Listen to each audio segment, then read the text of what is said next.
Hello students in class 12th physics unit 1 electrostatic topic electric charge and electric field में आज का हमारा topic होगा coulomb force.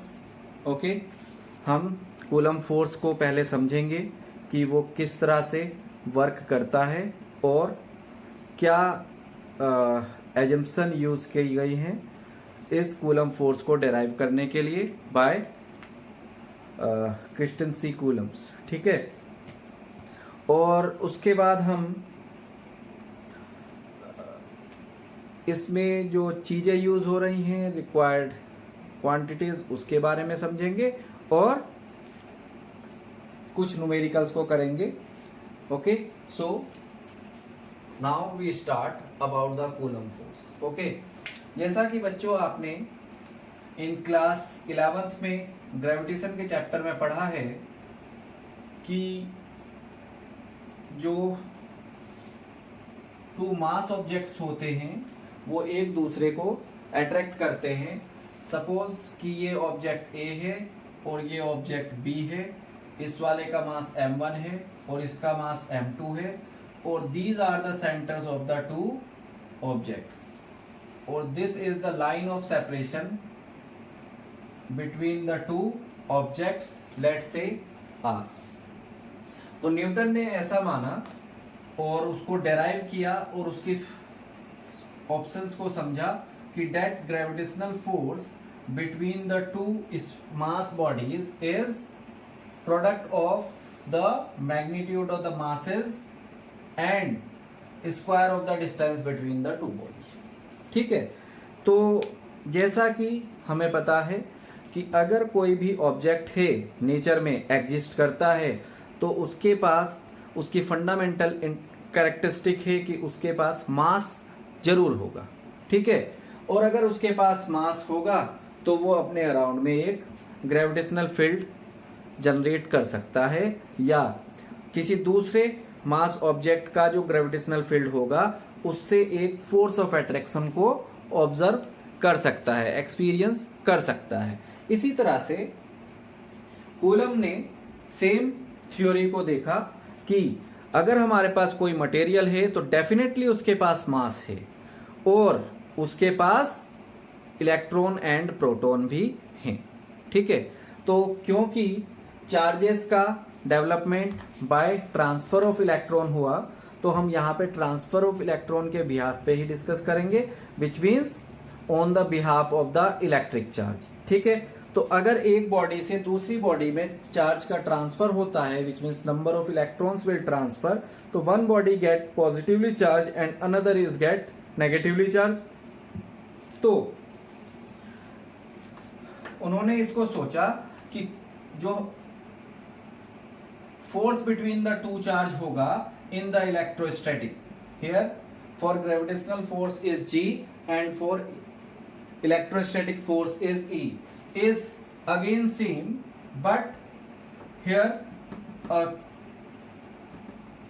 proportional to constant, और जैसे यहाँ पे उन्होंने ग्रेविटेशनल कांस्टेंट यूज किया, उन्होंने कूलम फोर्स कांस्टेंट यूज किया और कहा कि, और उन्होंने फाइंड किया एक रिलेशन की ये भी बिल्कुल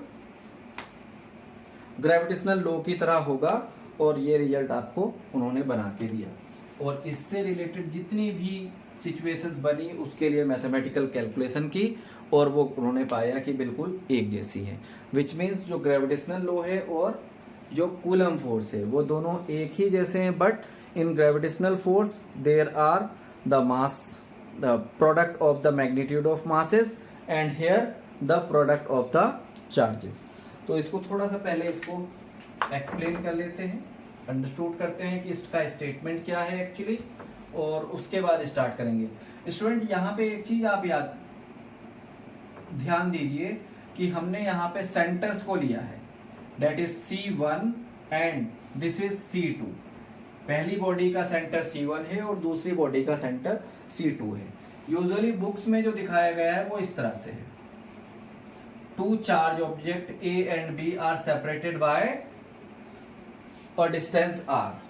ठीक है, इस तरह से मैं आपको इस तरह से इसलिए करा रहा हूं ताकि आपको ये चीज समझ में आ जाए कि जो ग्रेविटेशनल फोर्स है और जो Coulomb force between the two charge है, these are the central forces and acting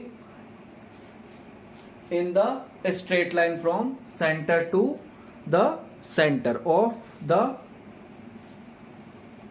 contact bodies. ठीक है, तो स्टेटमेंट देखो क्या है इसका. It states that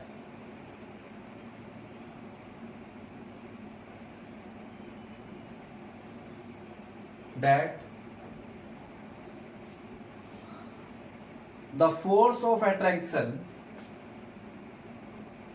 the force of interaction,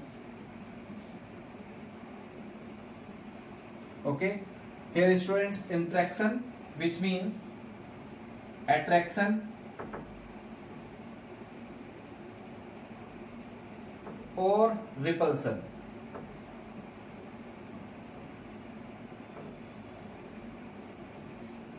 okay, या तो वो फोर्स अट्रैक्शन का होगा बिटवीन द टू चार्ज, और या फिर रिपल्सन का between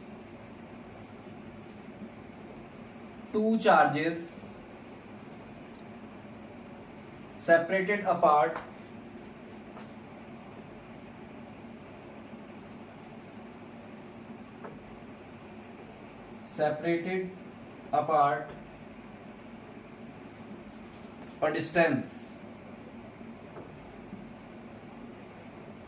a distance is directly proportional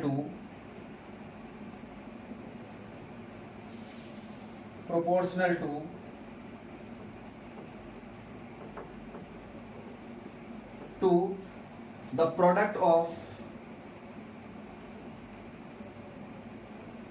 magnitude of charge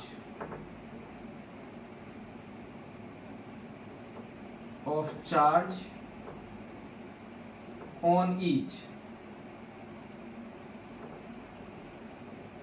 that is Q1 and Q2, and inversely proportional to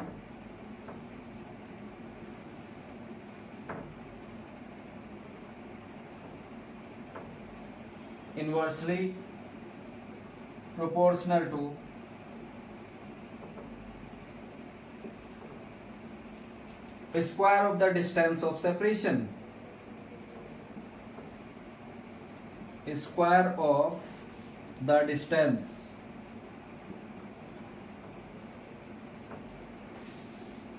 of separation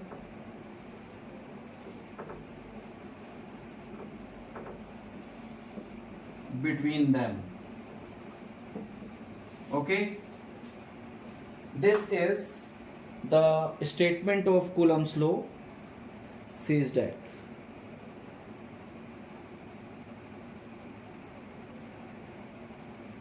Okay, now according to the definition, we can say that the force between the two charge is given by Q1 Q2. This is first law of the charge,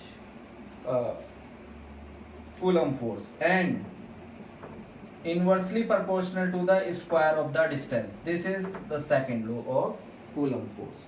Okay, now on combining the above law,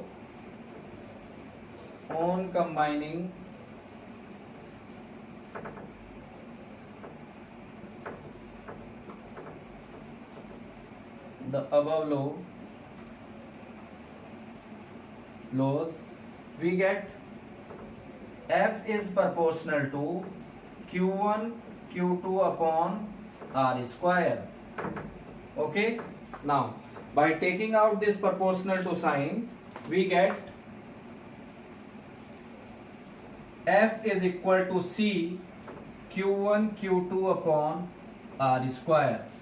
Okay, this is equation third. Now here C is proportional to constant, where C is proportional to constant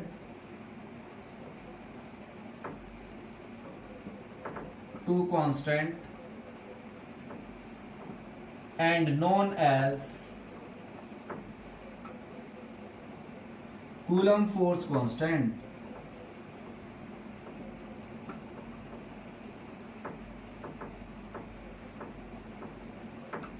Okay, and it is observed that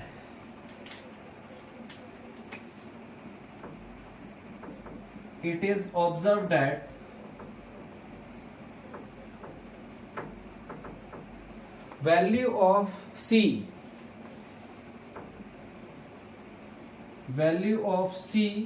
is different for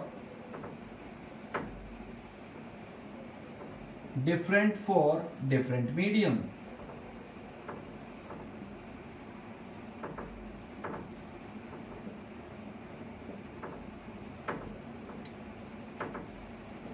Okay, and given by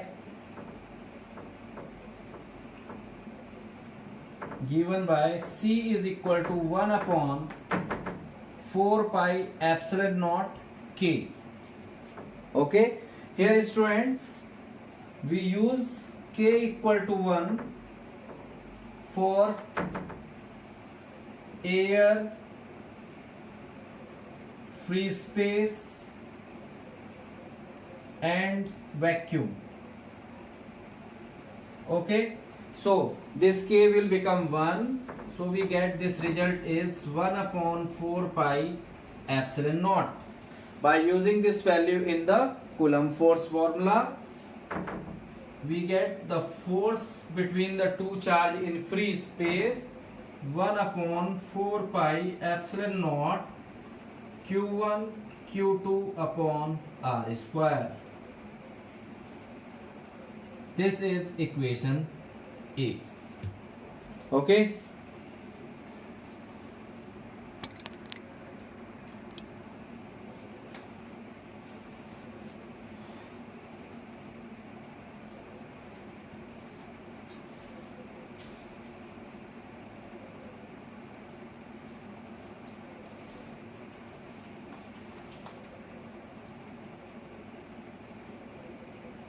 Now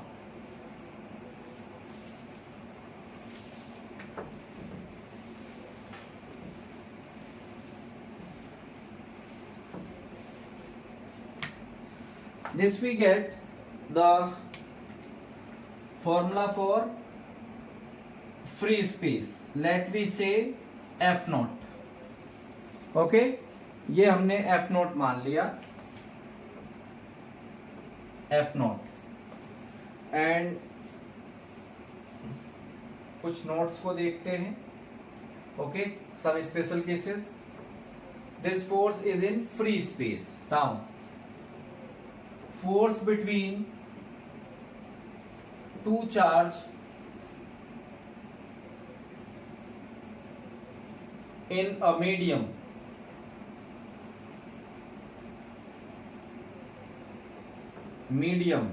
of permittivity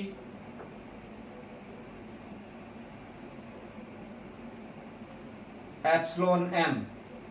student, इस symbol को पढ़ेंगे हम epsilon. Okay, और यहां पे जो हमारे पास use किया है हमने एफ नॉट, एप्सिलॉन नॉट, इसके लिए यूज करते हैं हम एप्सिलॉन नॉट, NOUGHT. नॉट का मतलब होता है कुछ नहीं.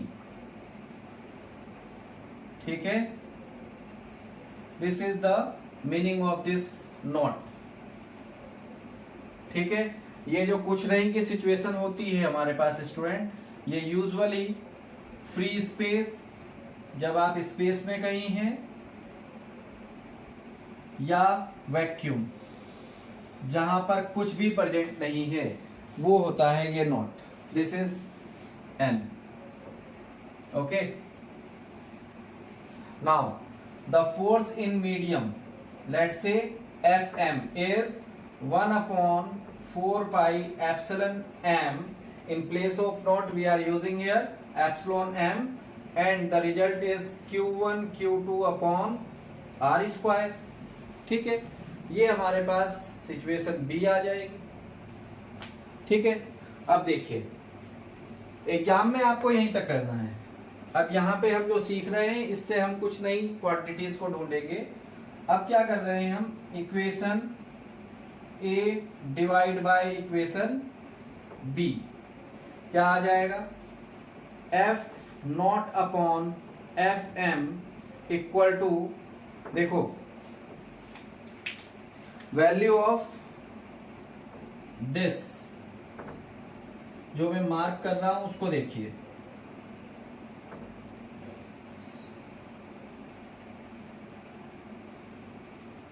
In place of epsilon naught, all values are there and here also.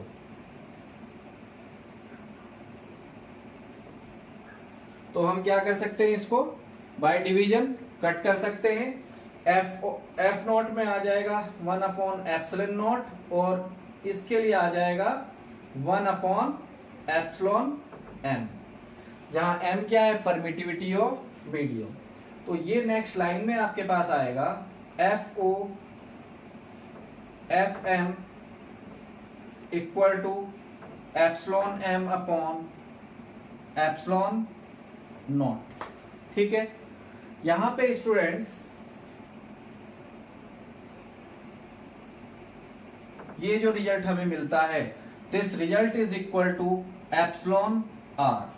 ठीक है, ये जो एप्सिलॉन आर आएगा इसको हम बोलते हैं relative permittivity.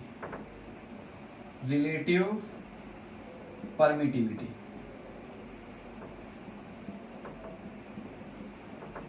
Of media in contact. ठीक है, तो देखिए यहां पर रिलेटिव परमिटिविटी, आप यहां से एक वैल्यू कैलकुलेट कर सकते हो, that epsilon medium is equal to epsilon naught into epsilon R. Student इसी को बुक में, किसी बुक में आपको यही k इक्वल टू मिलेगा, जिसको हमने यहाँ पे 1 लेट किया हुआ है. ठीक है, ठीक है, अब देखिए यहाँ पर we can calculate the relation for the force. तो ये आ जाएगा आपके पास F medium is equal to F naught, और ये वाले टर्म को यहाँ डिनोमिनेटर में डाल देते हैं, ये ऐसे रेसिप्रोकल हो गया. तो ये हो जाएगा आपके पास F M upon epsilon M upon epsilon naught, और इसके लिए वर्ड आपने यूज किया है that relative permittivity, which means force in medium is equal to F O upon epsilon R. You can also use it as के.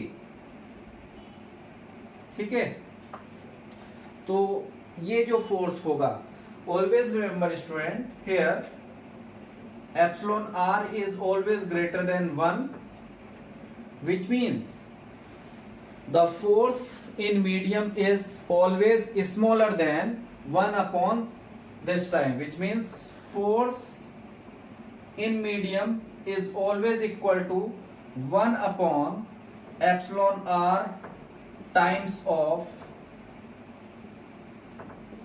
force in free space. Okay, this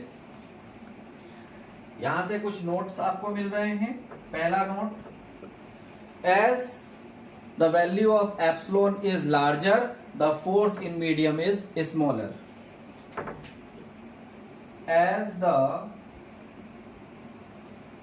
value of epsilon R, और you can say K, is larger,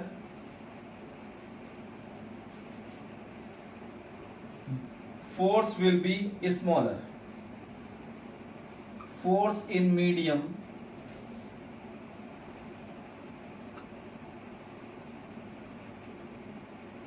will be smaller. Clear?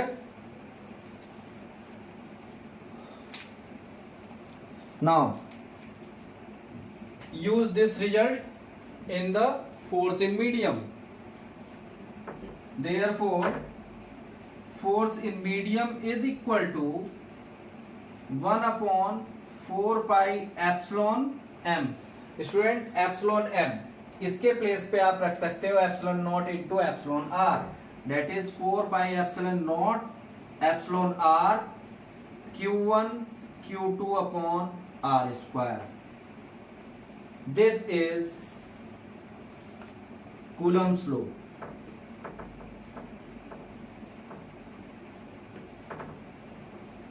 Okay, this is all about Coulomb's law, and here we calculate these two things, just we understood about it.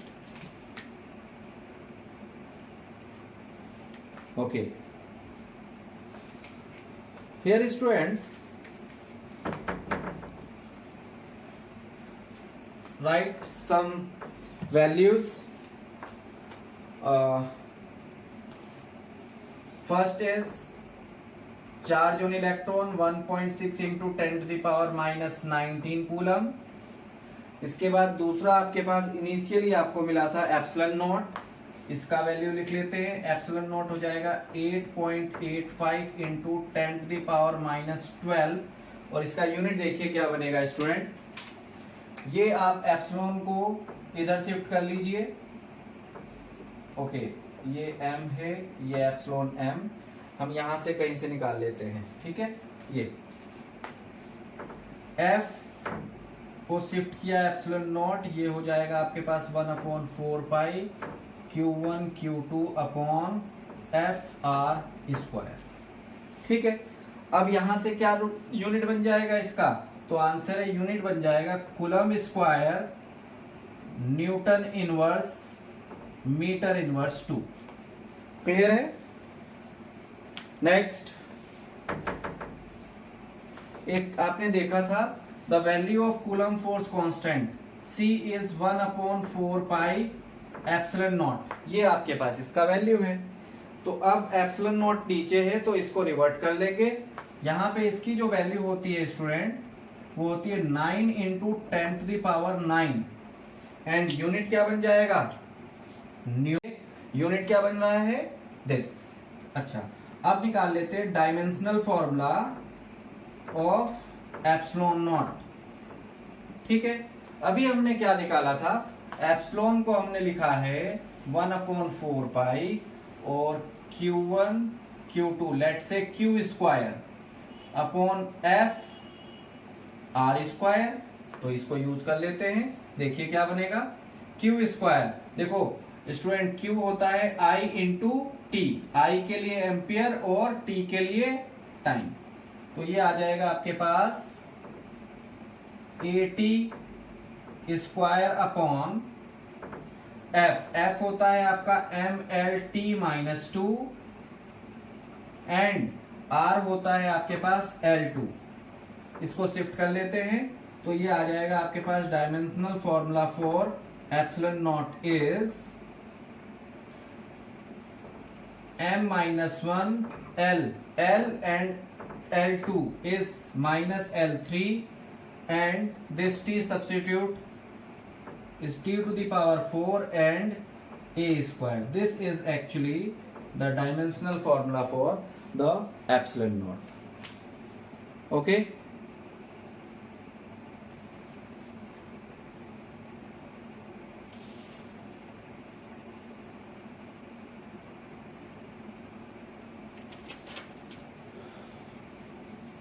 Okay, now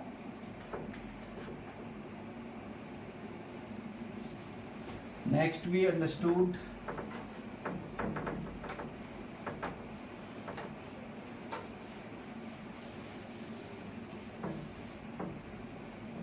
about the dielectric constant.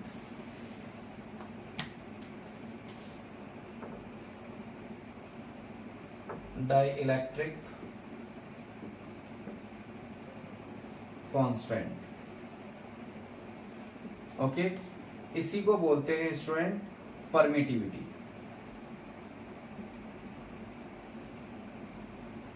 ठीक है, ठीक। अभी हमने एक relation निकाला था student, that epsilon r, or we can say equal to k. K is dielectric constant और this is also the same. दोनों एक ही चीज के लिए यूज हो रहा है. ये हमने कैलकुलेट किया था that epsilon m upon epsilon naught, और अगर फोर्स के फॉर्म में हम इसको निकालने की कोशिश करेंगे तो ये रिजल्ट हमने निकाला था F naught upon F M. ठीक है. यूजुअली हमें जो ये डिफाइन करना होता है वो हम डिफाइन करेंगे in the form of permittivity only. तो लिख लेते हैं डाइलेक्ट्रिक कांस्टेंट और डाइइलेक्ट्रिक कांस्टेंट और permittivity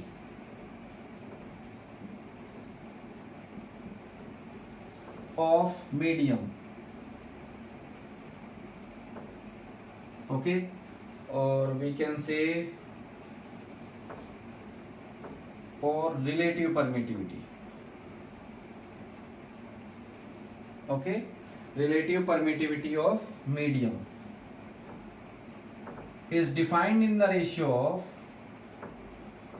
defined as the ratio of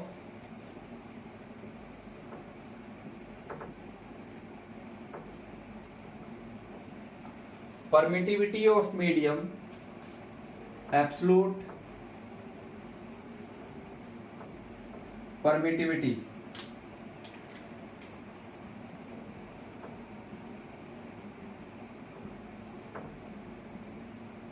of medium to absolute permittivity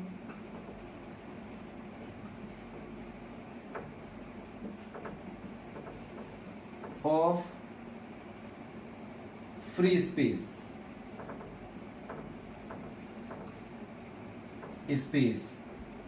or air. Okay. Permittivity of medium is epsilon m and permittivity of free space is epsilon naught.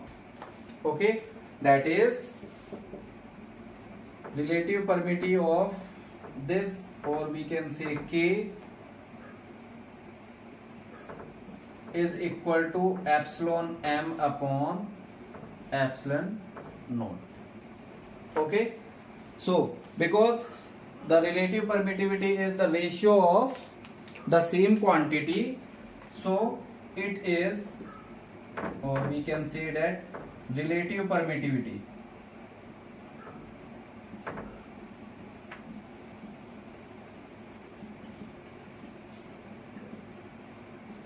is dimensionless and unitless and dimensionless.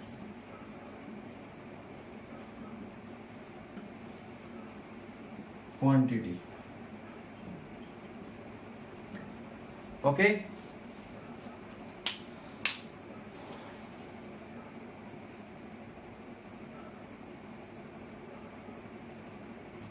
Now students, we understood about the basic term related to the Coulomb force. देखिए basic term of Coulomb force क्या है. जैसा कि आपको पता है, अगर plus Q charge multiply करते हैं प्लस क्यू चार्ज से तो जो रिजल्ट आएगा वो पॉजिटिव होगा. ठीक है. इस केस में आपको पता है कि two like charge repel each other, तो फोर्स कैसा होगा? Repulsive force.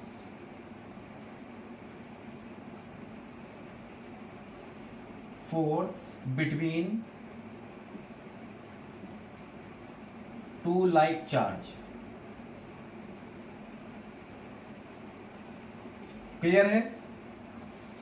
दूसरा केस, ये केस 1 है.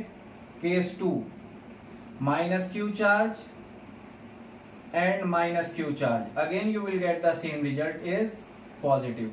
So you can easily understood about if the two charges are same nature interacting by a certain distance, then the force between the, or we can say the Coulomb force between the two charge is repulsive in nature. Repulsive nature. Okay and तीसरी situation क्या हो जाएगा, plus Q और minus Q. तो आपका जो force आएगा वो कैसा आ जाएगा, नेगेटिव. अगर फोर्स नेगेटिव आएगा तो ये किसको इंडिकेट करेगा, अट्रैक्शन. ठीक है, और अट्रैक्टिव फोर्स.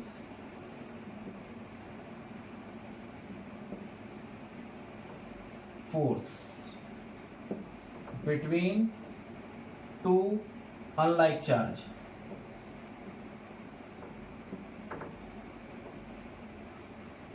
ओके, तो ये वाली क्वांटिटीज आप याद रखेंगे. ठीक है, हम यहां पे अब बात कर लेते हैं फोर्स इज पॉजिटिव, और सिंपली यहां हमने लिखा हुआ है, you can easily understood about. Okay, thank you.